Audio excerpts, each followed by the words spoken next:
Bonjour à tous, les éditions techniques de l'ingénieur sont ravis de vous accueillir pour la web découverte 7e Académie, comment répondre aux besoins de la profession du découpage emboutissage. Avant de commencer, je tiens à vous rappeler que toutes les conférences en ligne sont enregistrées et disponibles ensuite gratuitement. Il suffit de vous rendre sur le site de Technique de l'ingénieur, cliquez sur l'onglet Magazine d'actualité, puis les conférences en ligne.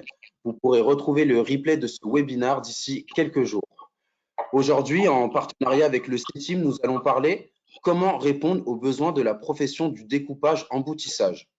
Les technologies de la fabrication évoluent et se fiabilisent.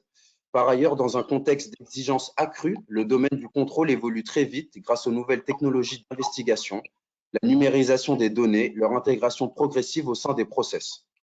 Pouvoir s'adapter aux évolutions rapides du monde du découpage et formage des tôles nécessite d'avoir, en plus de ses propres compétences, des soutiens extérieurs performants. Après la présentation de cas d'application sur la résolution des défauts critiques et de solutions alternatives à l'emboutissage traditionnel, un débat concernant les besoins de la profession et les réponses à apporter sera proposé. En cette période inédite de confinement, cette conférence en ligne a pour objectif de développer ou approfondir vos connaissances techniques industrielles. Elle est présentée par Monsieur André Maillard, expert au CETIM. Je vous rappelle que vous avez la possibilité de poser des questions tout au long de cette conférence et de nous remonter tout problème technique. N'hésitez pas, nous y répondrons à la fin. Monsieur Maillard, je vous laisse la parole, c'est à vous. Merci, Monsieur Souma. Bonjour à tous, bienvenue à ce web découverte et d'accepter de sortir virtuellement de votre confinement de cette manière. Je commence d'abord par me présenter. Donc, mon nom est affiché. Je suis expert référent en mise en forme des tôles. Ce niveau d'expertise, je pense que je le dois en partie à mon ancienneté, mais également à différents travaux que j'ai pu mener dans ce métier depuis donc assez longtemps, avec beaucoup de documents techniques que j'ai pu réaliser pour contribuer à faire avancer la connaissance de ce métier, des logiciels métiers également et des journées techniques que j'ai pu organiser jusqu'à présent. Alors, en lien avec les techniques de l'ingénieur, simplement, pour vous dire que j'ai fait 2 publications dans les techniques de l'ingénieur. Une publication concernant le découpage des tôles et une publication avec un co-auteur concernant les outils de presse en découpage emboutissage. Voilà, vous pourrez vous référer éventuellement à ces publications pour accéder à ces synthèses que je pense encore d'actualité. Également, dans ma fonction, je suis correspondant méthode en feuille pour un comité actif au CETIM qui s'appelle Comité découpage emboutissage, et également en lien avec le syndicat du découpage emboutissage qui s'appelle le FIMEF. Donc, j'interviens dans beaucoup d'expertises de projets et je fais beaucoup de publications. Celles des techniques d'ingénieur ont été mentionnées, mais également beaucoup à l'international, notamment au congrès principal qui concerne notre secteur, qui est l'IDDRG, l'International Deep Drilling Research Group. Pour introduire ce web découverte, je voulais vous rappeler le contexte dans lequel nous sommes, en dehors du confinement et de la crise du coronavirus que nous vivons. Ce contexte est un contexte déjà bien plus profond et bien plus ancien qui contraint notre profession. C'est d'abord déjà une particularité de beaucoup de métiers, mais dont celui du découpage emboutissage et formage des tôles, qui est que c'est un métier où l'apprentissage est long. Alors, dire ça, c'est aussi alerter sur le fait que on veut souvent essayer de remplacer notre savoir-faire par des choses en un clic. Ça ne pourra pas se faire, à mon avis, en un clic. Il faudra avoir les deux, comme l'a présenté M. Souma en introduction. Effectivement, il y a beaucoup d'évolutions dans notre univers, notamment le numérique qui va prendre de plus en plus de place et qui va être utile à notre profession, mais il devra se baser, à mon sens, encore pas mal d'années, sur le savoir-faire qui s'est accumulé dans ce métier. Et ce savoir-faire, c'est quelque chose qui est aujourd'hui encore pas mal dans les têtes et qui est confronté à un problème de départ des anciens de notre profession, qui font quand même un risque de perte d'un savoir-faire des entreprises. Également confronté à une difficulté de recrutement, le métier de l'industrie en général et de la mécanique en particulier, et notamment du découpage-emboutissage, peuvent être confrontés à une attractivité réduite. Et au fait que ceux qui sont recrutés, aux jeunes qui sont dans notre métier, de toute manière, ils ont moins de possibilités de se former comme les anciens et leur formation est plus rapide et souvent plus solitaire, c'est-à-dire moins encadrée que ce que pouvaient faire les anciens. Donc ça, c'est un petit peu le contexte actuel de ce secteur du découpage, emboutissage et formage des tôles, en termes d'apprentissage, si vous voulez. Ensuite, notre métier est un métier très exposé à la concurrence internationale, et de ce fait-là, les fabrications sont complexes et qui nécessitent pour nos entreprises de prendre des risques de plus en plus grands pour pouvoir justement obtenir les marchés. Alors, ce qui fait que les cas qui sont traités, notamment en France, sont des cas quand même en général difficiles. Ce n'est pas les cas, disons, assez basiques qu'on peut trouver peut-être chez nos concurrents low cost. Cette difficulté vient beaucoup des formes de pièces qui sont complexes, qui sont variées, et des matières également complexes et variées, notamment dues aux évolutions des matériaux tôles. Dans l'esprit de l'allègement, qui est quand même quelque chose qui est encore très en cours dans notre milieu, que ce soit dans le milieu de l'automobile, l'aéronautique ou d'autres secteurs, l'allègement est quand même une priorité de développement des produits. Et cet allègement se trouve en particulier dans l'emploi de matériaux tôles de plus en plus durs. Et donc, qui dit matériaux tôles durs dit haute process ou adaptation du process du découpage-emboutissage qui peut être quand même très différent de ce qu'on a pu acquérir comme expérience sur les pièces passées. Également, on est confronté à des qualités de pièces plus strictes, des demandes de respect, des précisions géométriques, par exemple, plus étroites. Tout cela dans un cadre d'exigence client plus forte. Notamment, il y a une demande de plus en plus forte de ce qu'on appelle le zéro défaut, donc c'est-à-dire des pièces arrivées chez le client qui ne présentent aucun défaut. Alors, zéro défaut, c'est, je dirais, un absolu qui ne peut exister, à mon sens, mais un filtrage qui fait qu'on a très peu de défauts. Or, en sortie de presse, il est sûr qu'en sortie de presse, vous aurez toujours un risque de défaut. Donc, ça veut dire probablement déjà un travail sur les capacités des fabrications. Donc, ça veut dire des contraintes au niveau des maîtrises des process de plus en plus grands.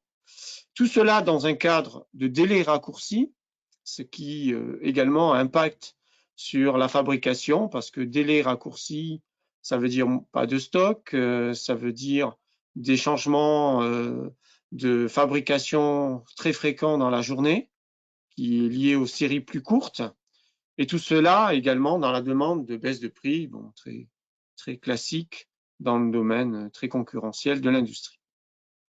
Donc, le contexte, évidemment, est celui-ci.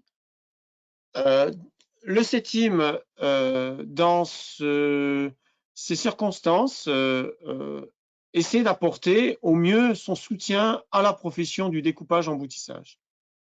Et son équipe Métaux en Feuilles, qui est une équipe ancienne, puisque c'est une équipe qui est quasiment née avec le CETIM, donc il y a plus de 50 ans, et qui a eu plusieurs équipes qui a pu travailler et dont on bénéficie de tous les travaux des anciens du CETIM pour justement pouvoir vous apporter nos meilleures réponses aujourd'hui.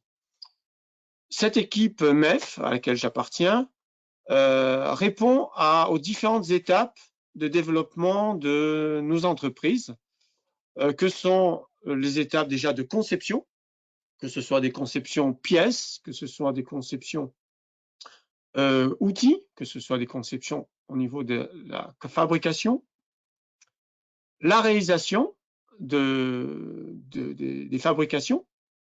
Évidemment, derrière la conception et entre la conception et la réalisation, il y a la MAP. La MAP, ça veut dire la mise au point.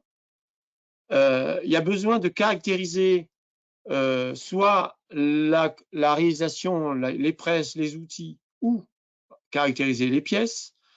Il y a besoin souvent d'optimiser le process, c'est-à-dire qu'on fabrique, mais avec, par exemple, un TRS qui est insuffisant.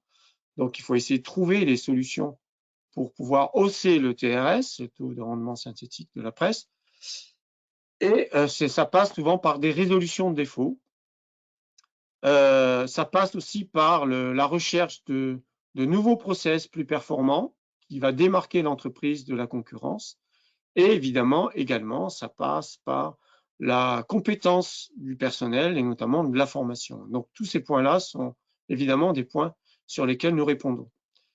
Alors, nous répondons à travers de moyens ou de réponses. Donc, ces moyens, c'est par exemple la simulation numérique, donc, qui est aujourd'hui incontournable dans la mise en forme. Donc, la simulation numérique, par exemple, de l'emboutissage, ce sont des logiciels génériques que nous avons, mais aussi des simulations par des outils propres au CETIM, comme des relevés de collerette, comme du redressage de tôle, de l'optimisation du redressage de tôle. Voilà, tout un tas d'outils que nous avons développés pour notre profession du découpage emboutissage, par des mesures de déformation sur les pièces.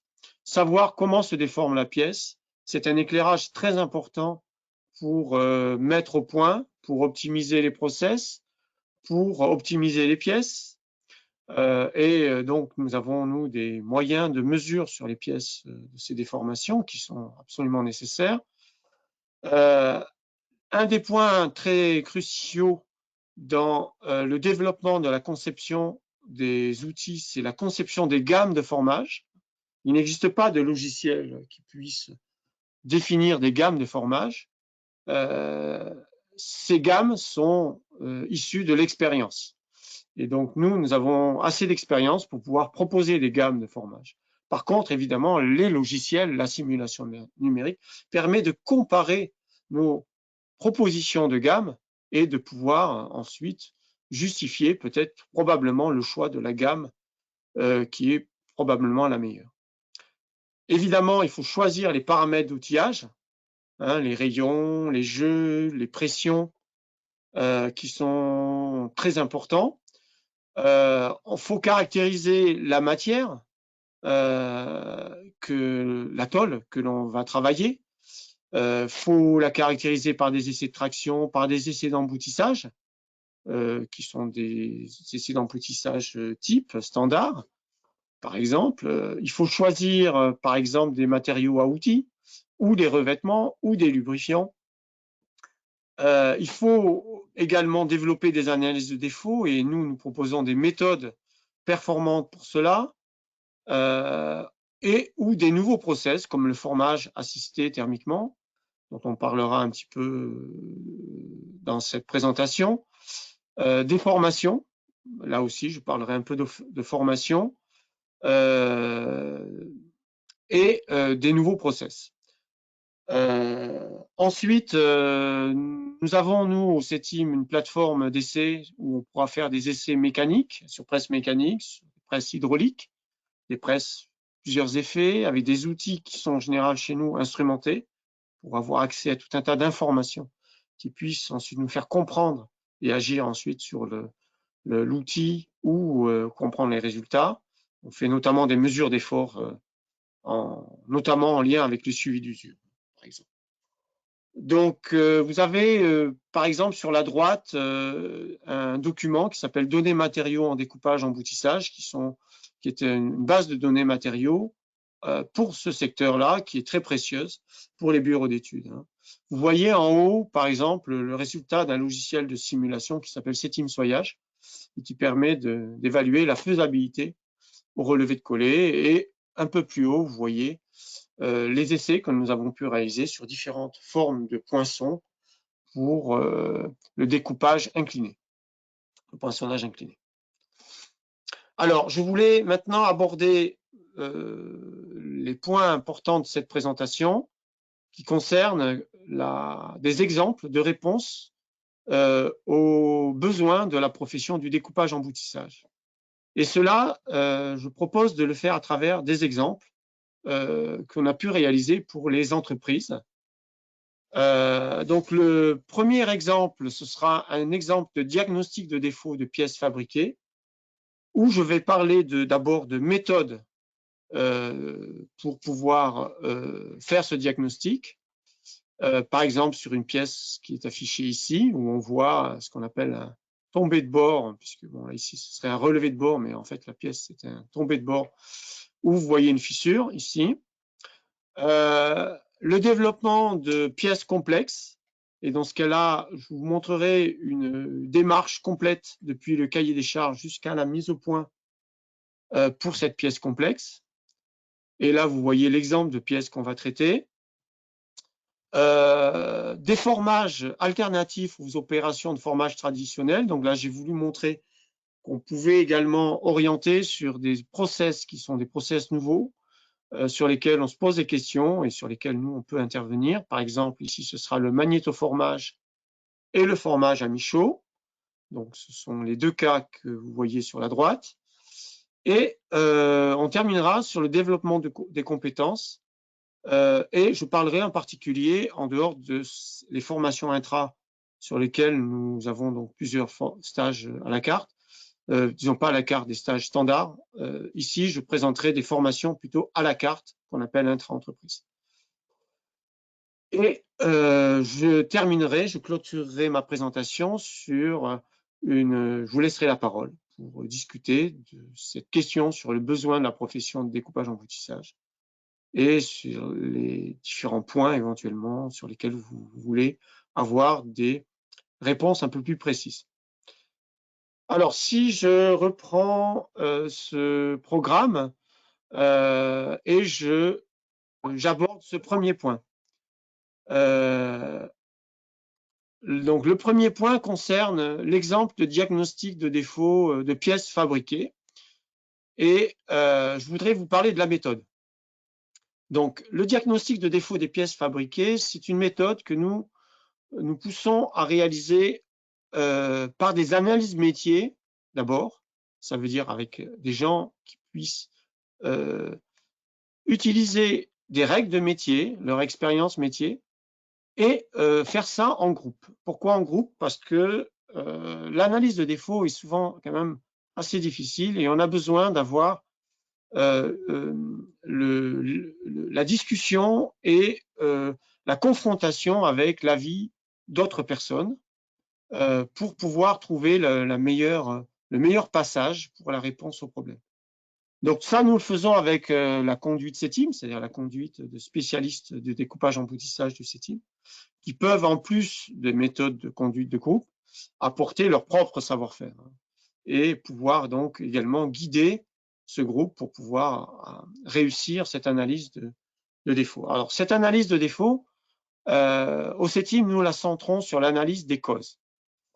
C'est-à-dire que nous essayons d'éviter l'écueil qu'on rencontre dans beaucoup d'entreprises qui concernent plutôt défaut, solution, hein, qui est plutôt la méthode classique, qui est une méthode qu'on comprend, hein, parce que c'est une méthode qui consiste à aller vite, mais souvent les défauts dans lesquels nous on intervient sont des défauts complexes qui justifient justement un travail de groupe, l'appelle souvent CETIM, et pour lequel là il ne faut pas se contenter simplement de voir le défaut et ensuite d'essayer de sauter sur les solutions.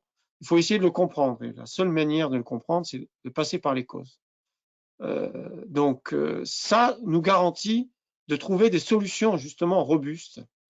Et comme on est passé par des causes, par des explications, par une compréhension, on aura également la possibilité de faire du retour d'expérience formalisable à l'entreprise, c'est-à-dire qu'il pourra rester dans l'entreprise, qui pourra s'échanger. Donc, ces méthodes, je vais l'aborder de manière un peu plus détaillée dans ce qui suit. Et ensuite, j'aborderai un cas industriel où je vous présenterai des résultats et notamment comment on formalise l'analyse que nous avons effectuée dans ce cas industriel par ce qu'on appelle les fiches de synthèse de défaut. Alors, sur le défaut, je reviens sur le défaut. Donc, nous passons par des causes. Les causes, c'est le cœur. Donc, nous visons les causes. Comment pouvoir atteindre les causes? Eh bien, il faut partir de la description du défaut. Donc, un défaut, ça se voit, ça se mesure, ça se définit, ça a une certaine importance, ça a une orientation, ça a une fréquence. Ensuite, à travers l'analyse des causes, qui sera vraiment le cœur de la discussion, on déduira, mais uniquement des causes, les solutions. Ensuite, on évaluera ces solutions et on validera ces solutions. Tout cela se fait en analysant les étapes de formage qu'on va décomposer et on va travailler un défaut à la fois, jamais plusieurs défauts en même temps. Tout cela se fait à partir des données, donc par exemple pour alimenter la description des défauts. Ces données vont donner les circonstances de l'apparition des défauts, des données sur l'outil, des données sur le process. Alors, par exemple, ici, vous avez cette fameuse crique sur le bord tombé de la pièce. Eh bien, la cause racine, c'est une déformation excessive de la matière sur ce bord où apparaît la fissure. Cette cause racine va générer ce qu'on appelle les causes filles. C'est à cause de la forme du flanc qui a été modifiée. Ça peut être l'effet du bord découpé, puisque la fissure s'amorce sur un bord découpé. Ça peut être l'effet du lot matière en particulier. Ça peut être la conception du bord découpé. Ça peut être le réglage de la presse. Donc, cette histoire de cause racine, c'est important. Pourquoi? Parce que c'est la cause la plus facile à comprendre et à mémoriser. Parmi toutes les causes que je vous ai citées, je suis persuadé que si je vous pose la question, vous vous rappellerez de la cause liée à la déformation trop importante du bord découpé.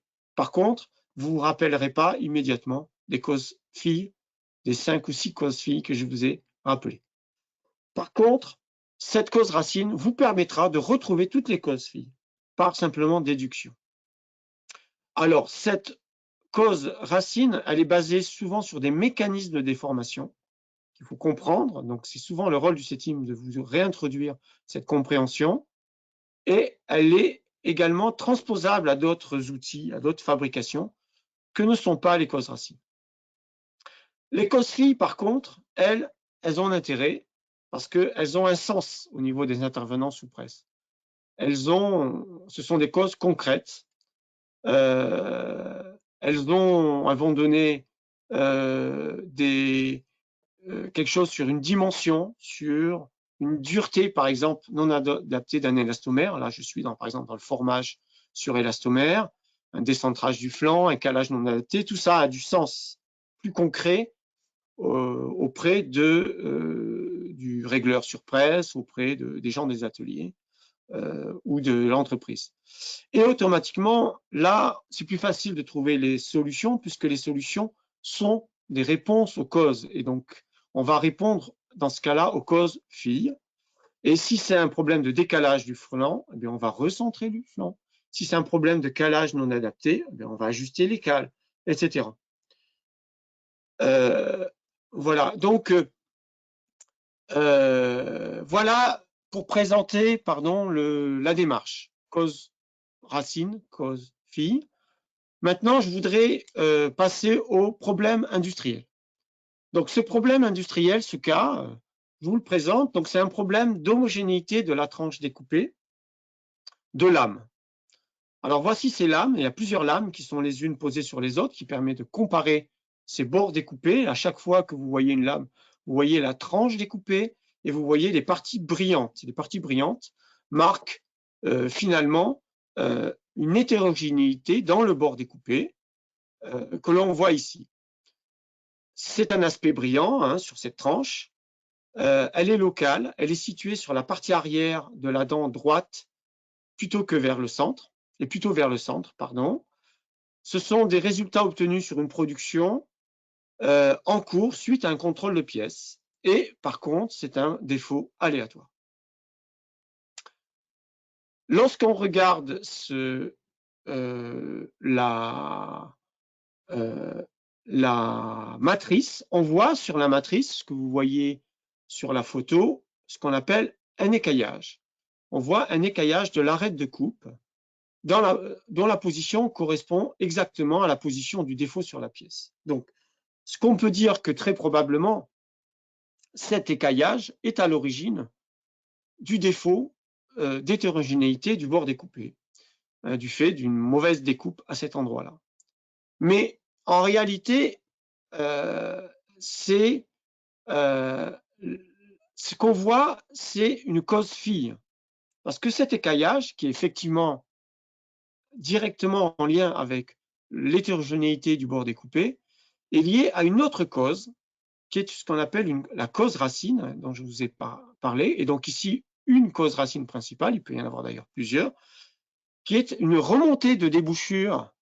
Qu'est-ce que c'est qu'une remontée de débouchure? C'est une remontée du déchet découpé qui est remonté au niveau du plan matrice et qui s'est placé sur l'arête de coupe et qui, au coup suivant, à cet endroit, fait que l'outil a rencontré deux épaisseurs de tôle qui vont contraindre cette arête de manière 2 fois plus forte et qui vont créer cet écaillage localisé. Donc, la cause racine, en fait, c'est la cause liée à la remontée de débouchure. Et dans ce cas-là, plutôt que d'agir sur la cause fille, sur laquelle on peut agir sur la cause racine. Donc, ici, toujours sur ce problème d'homogénéité de la tranche découpée, on peut dire, vaut mieux plutôt agir sur le problème de remontée des débouchures que sur le problème d'écaillage, qui est une action possible hein, aussi. Et dans ce cas-là, si on veut travailler sur le problème de remontée des débouchures, qui sera une action plus profonde, mieux maîtrisée, qui maîtrisera mieux le défaut, et dans ce cas-là, on peut travailler sur les causes de remontée des débouchures comme une lubrification trop importante, un jeu de découpage trop élevé, une pénétration en matrice non respectée, un système de retenue de matrice insuffisant, une matière trop variable. Et dans ce cas-là, on répondra aux causes. Et dans ce cas-là, à ces causes qui sont une lubrification mais mieux appliquée, une réduction du jeu de découpage, etc., etc. Vous voyez? Donc, les solutions ne sont dans ce cas-là que des réponses aux causes, comme je vous l'ai expliqué. La fiche de synthèse de défaut. Donc, dans ce cas-là, on a pu bâtir avec ce groupe une fiche de synthèse de défaut qui a l'avantage de pouvoir réunir sur un document en format A4, souvent 2 pages, l'ensemble des informations du problème. Donc ici, vous voyez le nom du défaut, le nom de la pièce, la référence, ensuite la description de la pièce, la matière et le process utilisé avec l'outil qui est un outil à suivre, sur lequel on donne tout un tas de descriptions. Donc on a tout le contexte. Ensuite, on trouve dans cette fiche de synthèse la description du défaut qui est important de réaliser. Donc vous voyez la forme de la pièce, l'aspect brillant sur la lame, les remarques sur le contexte et le moyen de détection qui est ici visuel.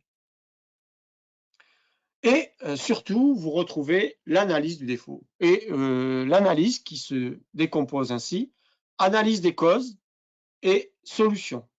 Donc, dégradation de la matrice, par exemple, si je suis sur la cause primaire, hein, la cause fille, écaillage, réaffûté, vous voyez. Donc, et ensuite, on va jusqu'à donner une priorité sur le défaut, c'est-à-dire est-ce que c'est quelque chose de performant et de coûteux, Vous voyez, donc il y a une cotation ici. Et ensuite, on donne d'autres causes qui sont plus profondes, qui sont à l'origine de la dégradation de la matrice. Donc on remonte vers la cause racine, vers ce qu'on appelle les remontées de débouchure. Donc on traite les remontées de débouchure. Traiter les remontées de débouchure, c'est évidemment un moyen plus performant pour éviter le défaut, par contre beaucoup plus coûteux, et c'est ce qui explique la cotation. Ensuite, on termine cette fiche, vous voyez, sur un bilan, et on a une date, on a une référence. Voilà. Donc cette fiche, vous voyez, elle est quasiment sur une page, voire deux maximum, et vous retrouvez toute l'historique de l'analyse. Vous pouvez retrouver la compréhension de votre défaut même 1 an, 2 ans après. Tout redevient clair à travers cette fiche. Et je peux vous dire que c'est un moyen qui fonctionne très bien dans les entreprises qui mettent ça, parce que après 15 jours, quand vous êtes sur une analyse de défaut, vous avez oublié la moitié de votre analyse, des conditions de défaut, etc. Là, vous voyez que cette fiche, ben, il y a tout, et même 1 an après, vous avez tout retrouvé.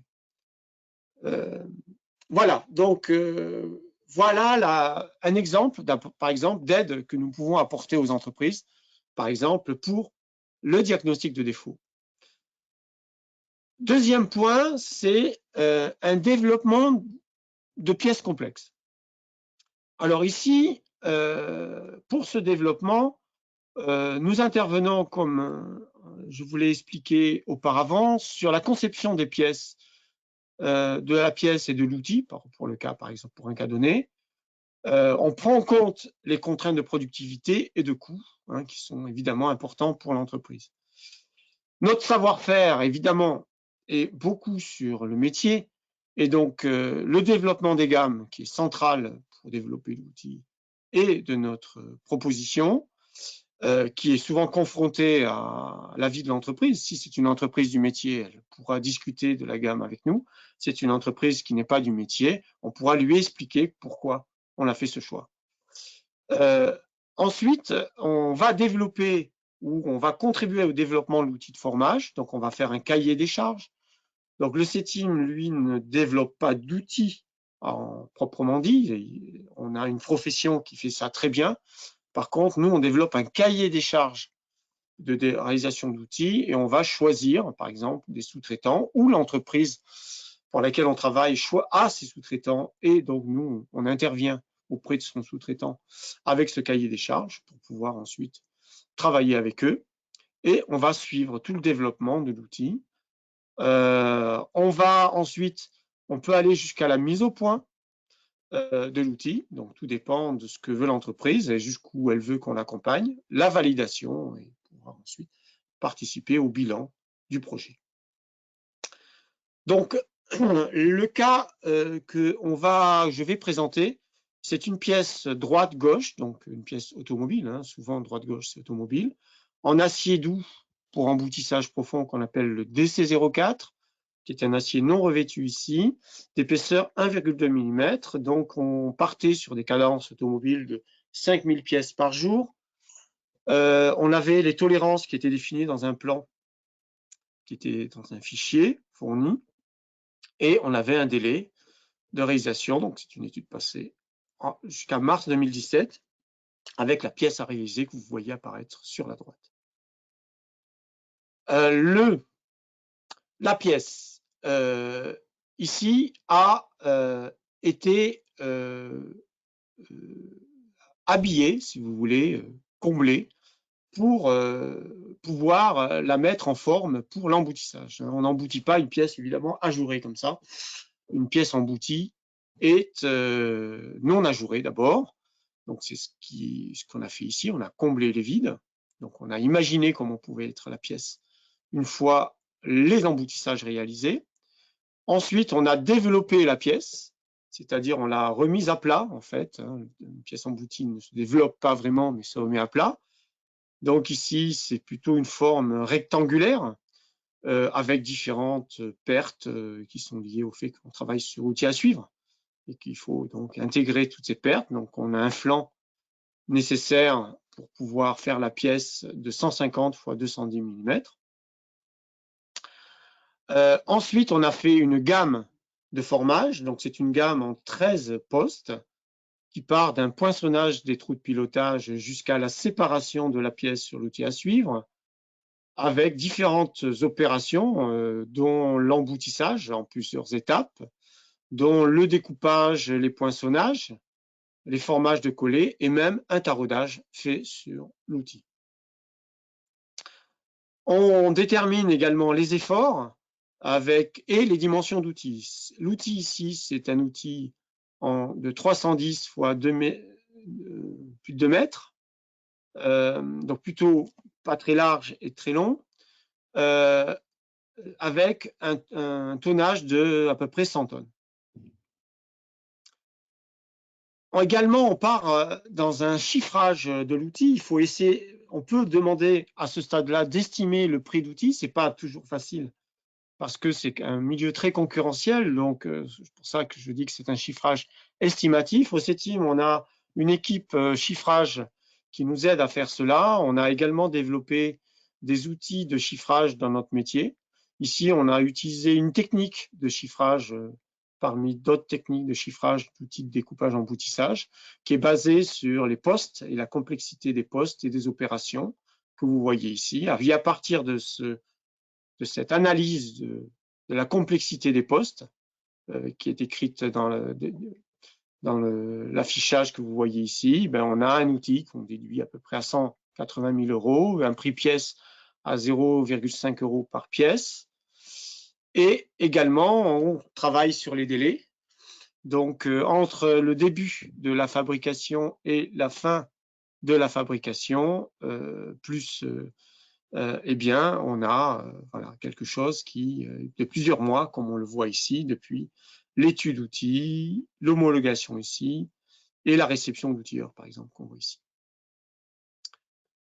Alors, cette étude détaillée passe souvent par la simulation. Ici, vous voyez une simulation de la pièce emboutie. Donc, la pièce emboutie, si on voulait développer le flanc juste, eh ben, ce n'est pas tout à fait un flanc rectangulaire, hein, c'est un flanc qui ressemble à ce qu'on appelle nous un poisson. Et en réalité, donc, on est passé ensuite de ce flanc à poisson à un flanc rectangulaire. Ensuite, on détaille aussi la gamme. Donc ici, vous voyez que la gamme qui a été développée et qui est souvent développée souvent par l'outilleur qui a été choisi pour développer l'outil et avec lesquels nous discutons pour les différents choix de gamme. Ici, on voit très bien tous les détails de la gamme avec comme un outil à suivre, toutes les parties ici de l'outil à suivre. On voit donc, et ensuite on accompagne l'entreprise jusqu'à souvent la réalisation de la pièce. On voit la pièce qui est réalisée sur presse, avec souvent une mise au point. Une mise au point, ça veut dire qu'il faut analyser les défauts qui peuvent arriver, et donc qui n'existent pas. Il faut savoir, sur des pièces complexes comme ça, jamais l'outil se réalise d'un seul coup de presse, sans analyse, sans mise au point, hein, ça n'existe pas. Toujours une mise au point, et la mise au point dite géométrique est souvent la plus compliquée. Donc, une mise au point nécessite de pouvoir collecter les données. Donc, vous avez par exemple des fiches, des méthodes que nous fournissons aux entreprises de collecte des données, qui est nécessaire pour pouvoir bien analyser le défaut. Et ensuite, faire une analyse des causes. Ici, une autre méthode que celle que j'ai présentée d'ailleurs pour l'analyse des causes, qui est faite à travers un logiciel qu'on a pu développer au CETIM pour l'analyse des défauts. Voilà, donc ici, c'est l'exemple d'un développement de pièces complexes, de procédés complexes, depuis la conception jusqu'à la réalisation de la pièce. Je passe au troisième thème, qui est des exemples également de formages non plus conventionnels, comme j'ai pu le présenter jusqu'à présent, qui restent quand même toujours des formages compliqués, hein, même si c'est conventionnel. Comme j'ai pu l'expliquer précédemment, ce sont des formages qui concernent toujours des pièces nouvelles, des matériaux nouveaux, des exigences clients nouvelles, et qui sont déjà pas faciles à réaliser. Mais ici, je parle de formages, disons, qui interrogent nos entreprises pour savoir si ça vaut le coup de travailler sur ces nouveaux types de formages qui, évidemment, si ils arrivent à faire des choses que les formages traditionnels n'arrivent pas à faire pourrait leur procurer un avantage concurrentiel. Alors, ces formages alternatifs au formage traditionnel, le CETIM, évidemment, travaille sur également ces formages.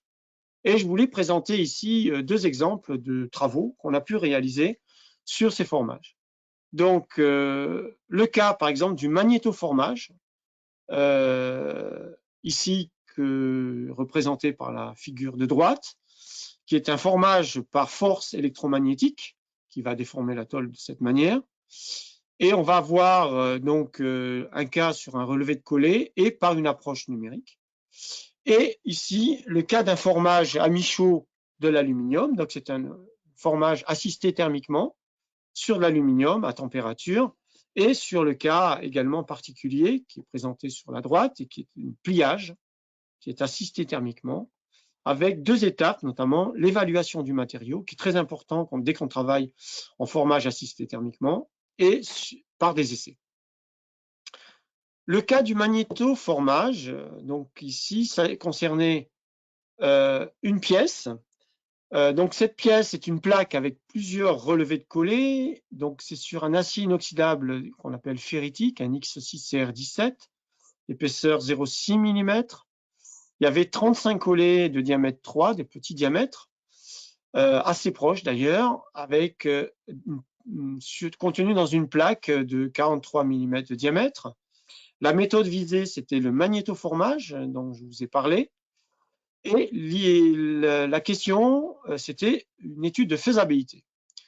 Donc, on a décidé avec donc un partenaire de travailler sur la faisabilité par simulation.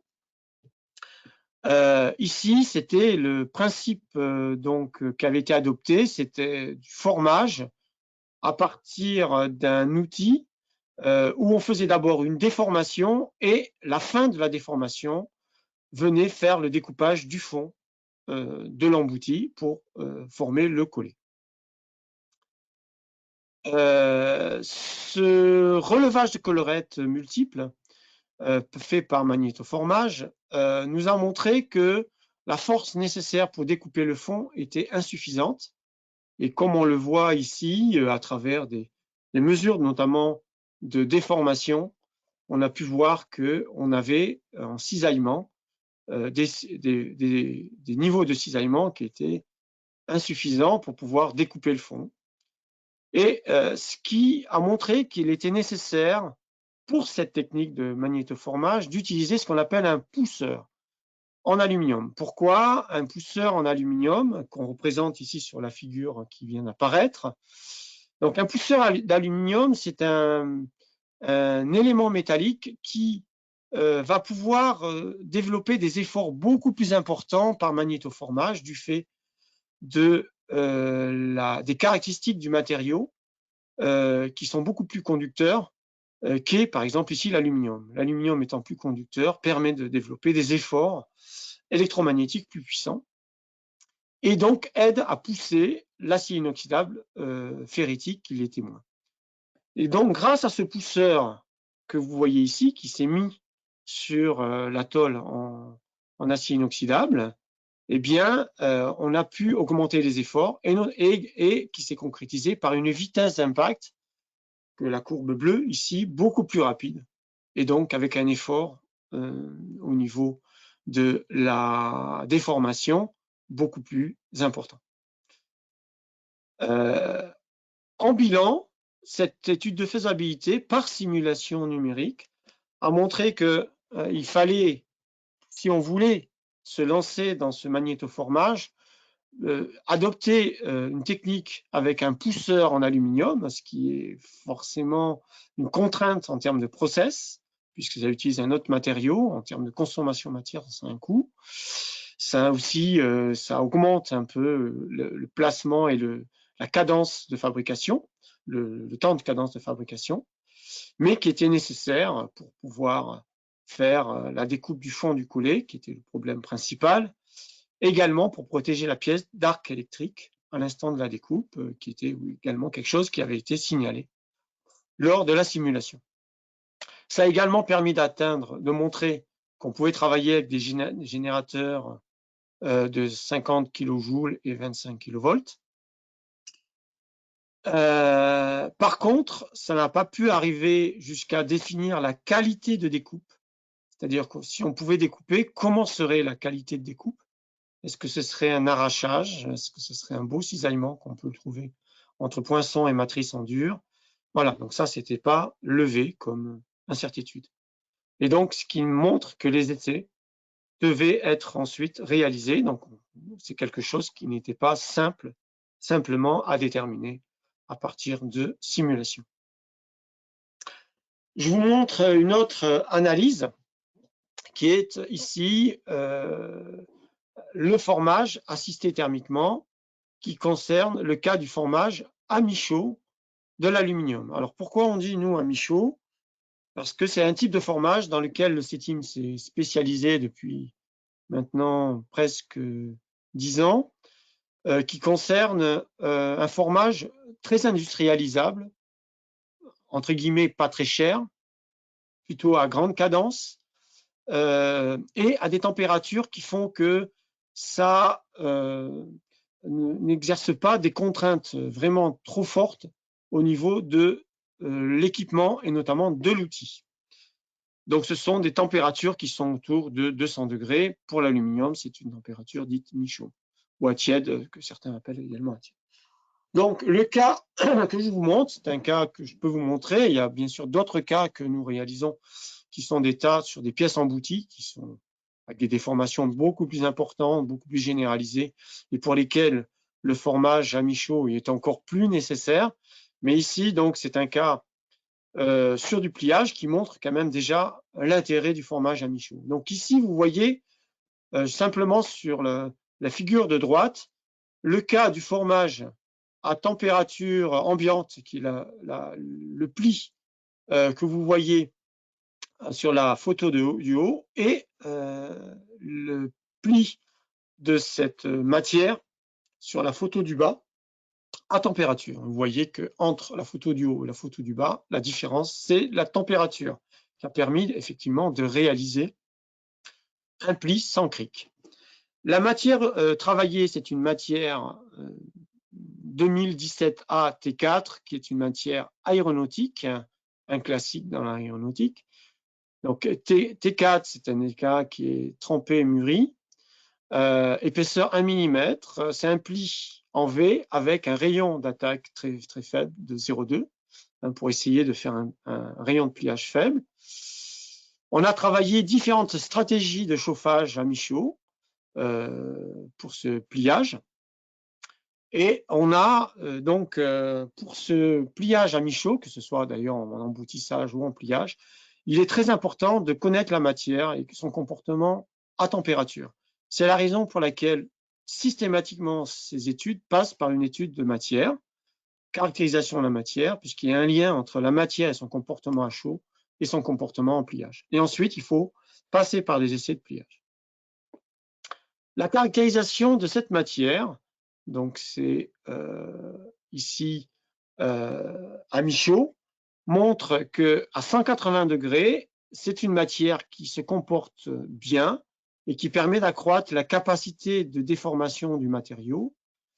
Donc on ne voit pas forcément bien ici, mais surtout ici, on voit donc sur cette courbe de traction qui représentait la contrainte rationnelle en fonction de la déformation plastique rationnelle, c'est-à-dire la logarithmique. On voit évidemment ici que la température a baissé, notamment la contrainte qui s'exerce sur la tôle en fonction de la déformation qui est l'axe horizontal.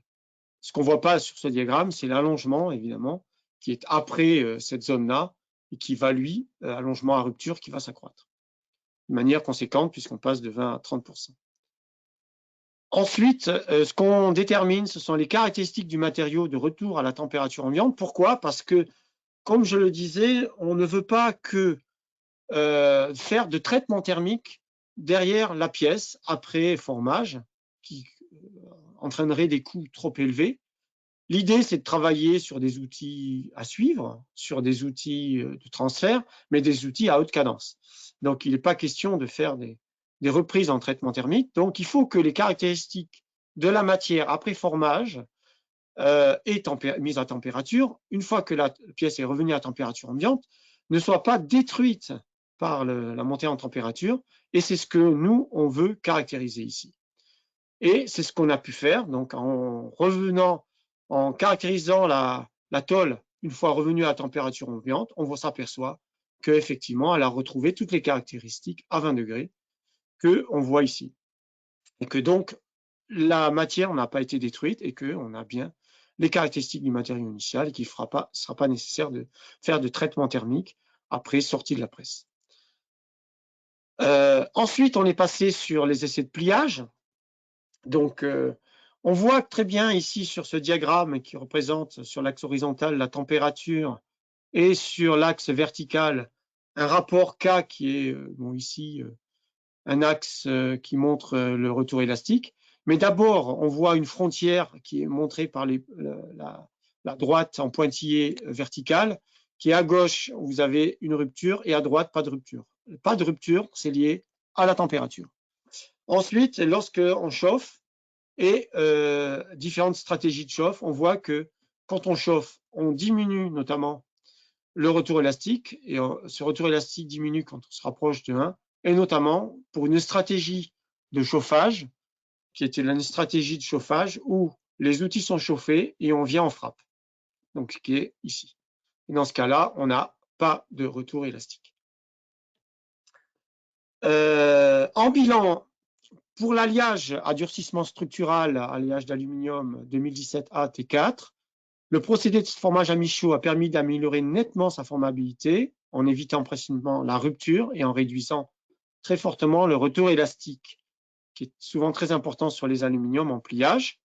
Cette solution de formage à mi-chaud peut également être, donc qui est très performante, peut permettre de travailler sur des outils à suivre, mais également peut être une alternative au formage à l'état de trempe fraîche pour cet alliage qui est beaucoup pratiqué en tôlerie, où on travaille souvent dans un état dit de trempe fraîche, c'est-à-dire chauffage, mise à température et trempe rapide de la tôle dans un délai particulier, il faut plier. Donc ici, on n'a pas besoin de faire ça. On a une pièce qui, sans avoir tous ces moyens-là, pourra présenter avec cette productivité-là les mêmes caractéristiques que par exemple la trempe fraîche pour cet alliage. Donc ici, je voudrais passer au dernier point qui concerne le développement de compétences que je voudrais aborder à travers la formation. Donc le développement de compétences peut se voir de différentes manières.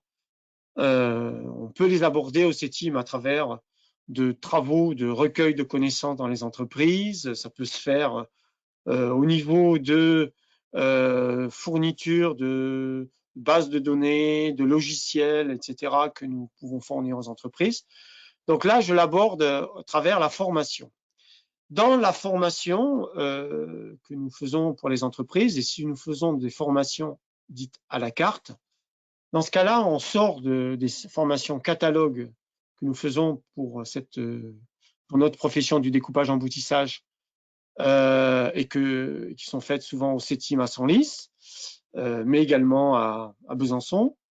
Et nous faisons des formations que nous faisons dites en intra-entreprise, c'est-à-dire dans l'entreprise. Dans ce cas-là, on part du besoin de vos entreprises qui sont exprimés et qui doivent s'exprimer à travers un cahier des charges. Quel est votre besoin et comment se définit-il à travers un cahier des charges de votre besoin?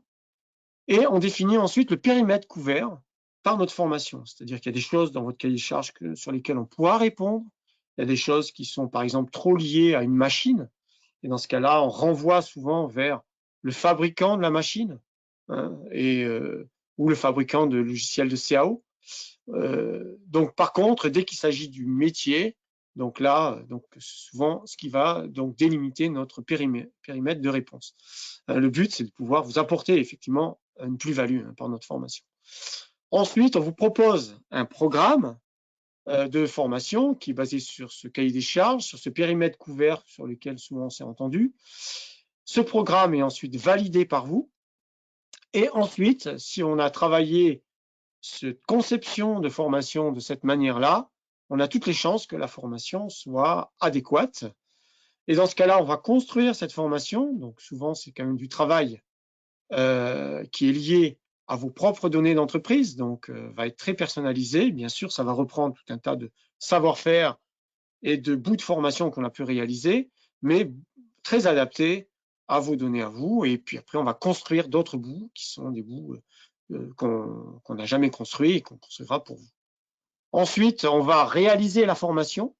Et derrière, donc, toute formation, évidemment, il y aura un bilan qu'on réalise avec vous pour voir si on atteint nos objectifs. Alors, je voudrais vous présenter une formation, par exemple, une formation qui est le pendant d'une formation qu'on a au catalogue, qui est une formation de monteur-régleur et qui se fait au CETIM de Senlis, et une formation d'analyse de défauts qui se fait également au CETIM de Senlis. Ici, c'est une formation d'analyse de défauts, mais qu'on fait en atelier. Donc, c'est une formation que nous ne faisons pas au catalogue, mais qu'on veut adapter à l'entreprise et qui se fait en atelier, donc qui est particulièrement nécessaire de la réaliser dans l'entreprise. Donc, c'est une formation d'analyse de défauts en atelier, donc qui aborde la méthode et l'initiation. Pourquoi l'initiation? Parce que on sait que l'analyse de défauts nécessite de revenir derrière pour encadrer, pour aider le personnel à vraiment roder la méthode. Et donc, nous, ce qu'on voulait, c'est une formation courte, et donc juste lancer la méthode. C'est pour cette raison qu'on parle d'initiation. La cible, c'était les monteurs-régleurs sur presse, confirmés, puisqu'on voulait qu'ils aient quand même de l'expérience, des responsables d'îlots de production en emboutissage. Le nombre maximum, c'était 6. On ne veut pas de formation au-delà de 6 parce que c'est des formations où, évidemment, on essaie de faire des cas d'application autour de la presse. Et au-delà de 6, c'est impossible de pouvoir gérer correctement les personnes et répondre à leurs questions. Donc, il y avait un délai de réalisation. Alors, le cahier des charges, donc, il a été réalisé, donc on l'a formalisé. On a réécrit les objectifs de la formation, on a donné les moyens. Donc, c'est une méthodologie, notamment CETIM, qui est appliquée à l'atelier. Les enjeux, donc l'entreprise derrière a des enjeux. Hein. Derrière une formation, l'entreprise a souvent des enjeux économiques qui sont rappelés ici. Ensuite, on a bâti un programme de formation. Donc, on parle du principe de l'analyse de défauts en atelier, et notamment en atelier, on a donné, par exemple, dans la méthode, des checklists. Hein. Donc, c'est important, par exemple, d'avoir en atelier quelque chose de rapide sur lequel on peut faire justement cette analyse de défauts. On parle de la réflexion, comment on peut, en atelier, sous la pression souvent, mieux réfléchir. Ensuite, on va construire la formation. Donc, on parle de la méthode, les différentes étapes de la méthode, le plan d'action qu'on va déduire de l'analyse de défauts. On va faire la checklist. Donc, cette checklist, vous la voyez apparaître ici, donc dans laquelle il y a des cases qu'on remplit assez rapidement. Et ensuite, il y a des contrôles que l'on fait. On vérifie la pression de réglage de la contre-pression, par exemple, parce qu'on a un serre-flanc qui s'applique sur une contre-pression, sur la longueur des chandelles, etc. Et ce qui permet de faire un bilan rapide sur ce qui risque d'avoir une influence sur le défaut et voir si c'est pas quelque chose qui serait en défaillance. Et ensuite, on réalise, donc c'est souvent des choses qui se font en alterné, ici en atelier et en salle.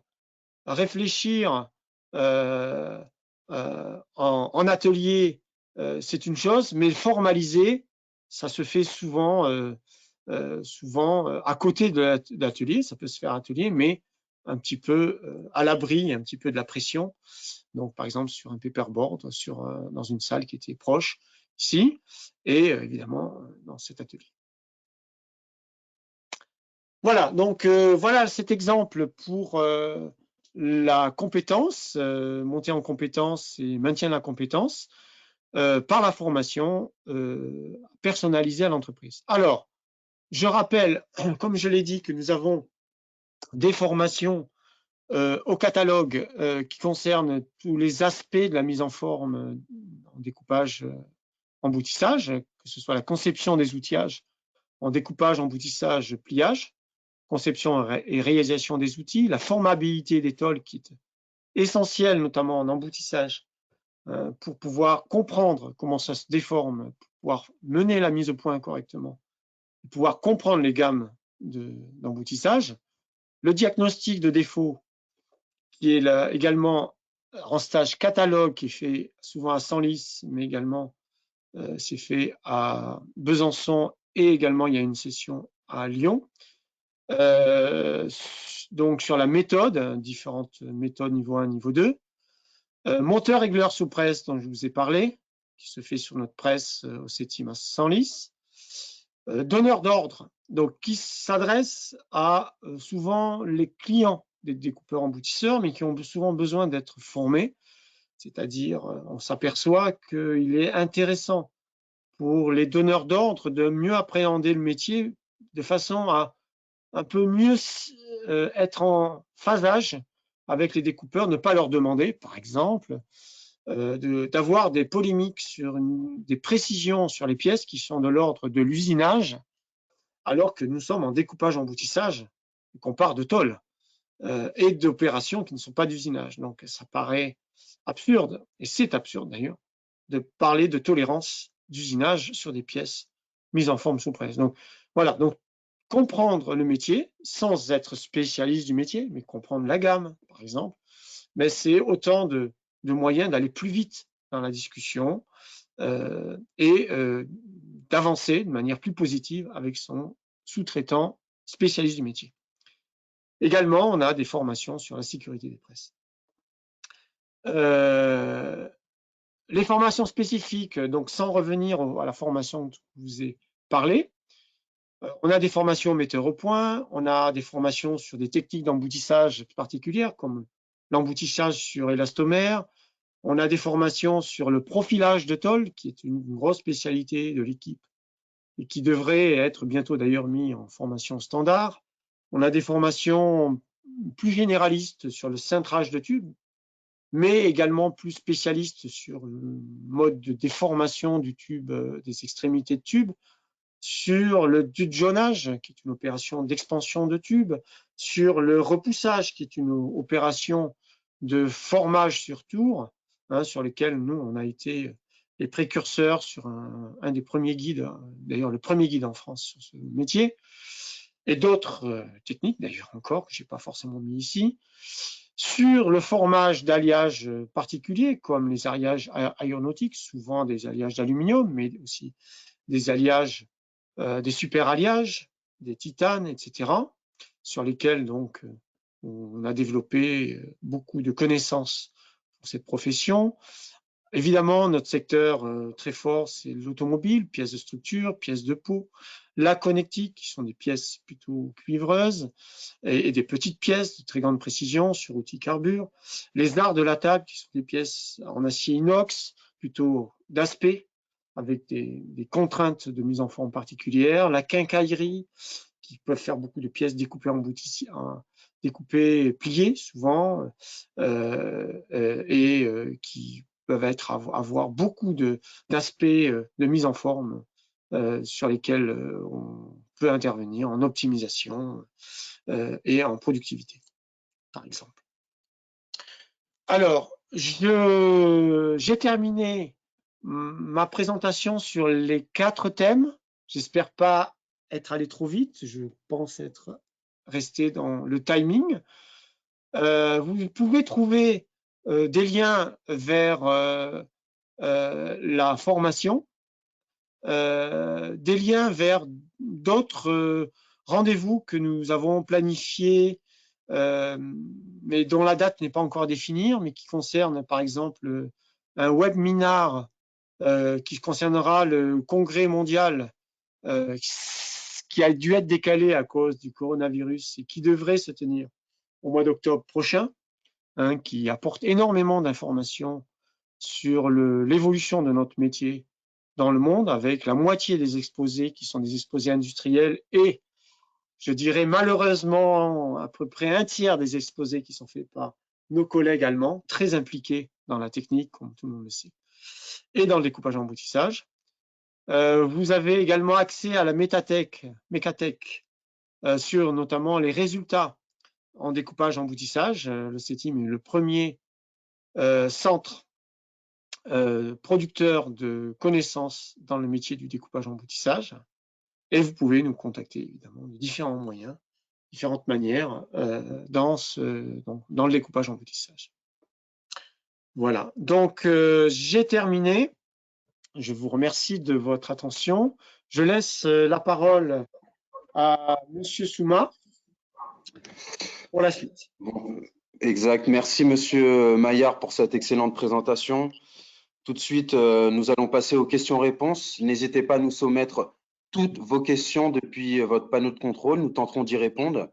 Première question, Monsieur Maillard. Comment sont diffusés à l'entreprise demandeur les résultats des travaux réalisés? Effectivement, lorsque on réalise ces travaux, un point que je n'ai pas abordé, c'est le transfert à l'entreprise, qui est très important. Et nos entreprises qui nous commandent ces travaux, souvent nous demandent des transferts avec une possibilité de débat, de réunion qui va se concrétiser la plupart du temps par une réunion avec l'entreprise qui va présenter les résultats. Donc ça peut être des résultats qui vont être présentés en direct, en face à face, souvent dans l'entreprise qui a commandé les travaux, ce qui permet à l'entreprise de réunir toutes les équipes qui sont en lien avec le problème et de poser, après la présentation qu'on aura faite, qui est une synthèse de l'analyse, de poser toutes les questions sur l'application, comment mettre en œuvre, disons, les résultats dans l'entreprise, quelle suite, disons, donner à ces travaux de manière concrète. Si il n'y a pas de réunion en face à face, ça peut être des réunions qui se font à distance, ça peut être par une web discussion, ça peut être fait par téléphone simplement, hein. Si ça ne peut pas se faire de cette manière-là, eh bien, ça au moins un PV, un procès-verbal de remise des résultats, donc qui est un rapport souvent très détaillé, que l'on remet à l'entreprise, qui fait partie de livrables qu'on attend souvent du CETIM, hein, de quelque chose qui est quand même bien argumenté, mais qui est très accessible à la compréhension des entreprises, qui est une des forces, je pense, du CETIM, c'est de pouvoir faire ce lien entre, disons, une compréhension un peu théorique et forte et l'entreprise que nous connaissons bien, hein, puisque nous sommes pratiquants du métier et intervenants dans la plupart de vos entreprises. Et donc, on arrive à faire justement quelque chose qui soit bien traduit et compréhensible pour vous.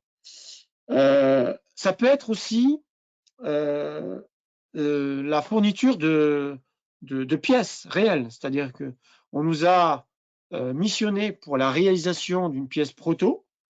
Dans ce cas-là, on est allé jusqu'à la réalisation de l'outil chez nous et la réalisation de la pièce. Dans ce cas-là, l'entreprise peut venir au CETIM, voir les essais sur la presse, voir la pièce, valider la pièce avec nous et faire ces discussions dont on a parlé directement au CETIM. Donc ça peut être également une autre façon de répondre à l'entreprise. La manière dont on transfère ces résultats à l'entreprise peut être fait également dans cette dernière manière. Voilà, j'ai peut-être oublié d'autres manières, mais je pense avoir dit les principales méthodes un peu de transfert de ces résultats. Merci. Je ne sais pas si... On a une question. Quel était le coût de la formation cité en exemple en atelier? Alors, le coût de la formation, c'est quelque chose qui est effectivement quelque chose qui est à signaler au CETIM. Au CETIM, en général, nous, on estime que par journée de formation, on a au moins une journée de préparation. Donc, si vous avez 3 jours de formation, vous avez 6 jours, en réalité, d'intervention CETIM. Donc, pourquoi? Parce que c'est un travail toujours particulier qui nécessite vraiment un investissement important des équipes et un apport qui est attendu par les entreprises, qui doit être à la hauteur de la demande. Donc, derrière ce genre de choses, nous, on a des prix à la journée de formation qui sont en moyenne de l'ordre de 2000 à 2500 € par jour. Voilà. Par jour hors préparation. C'est-à-dire, si vous avez 3 jours de formation, donc vous avez 6 jours en total, donc vous êtes à quelque chose de 7500, effectivement, euros, la formation de 3 jours. Voilà, de cette manière, qui sera limitée en nombre de participants en fonction justement de la pédagogie que l'on veut mettre. Donc voilà un exemple concret de ce type de formation. Très bien.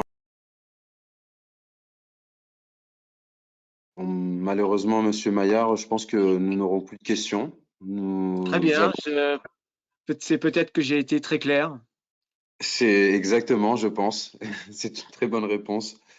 Nous allons conclure. C'est la fin de votre webinar, comment répondre aux besoins de la profession du découpage-emboutissage. Merci beaucoup à notre intervenant, Monsieur André Maillard. Merci à notre partenaire, le CETIM. Vous retrouverez cette présentation d'ici quelques jours sur notre site. Les éditions techniques de l'ingénieur sont ravis d'être leur partenaire de la réussite de vos projets industriels et scientifiques. Merci de nous avoir suivis. Prenez soin de vous et à bientôt pour un nouveau webinaire. Merci, prenez soin de vous.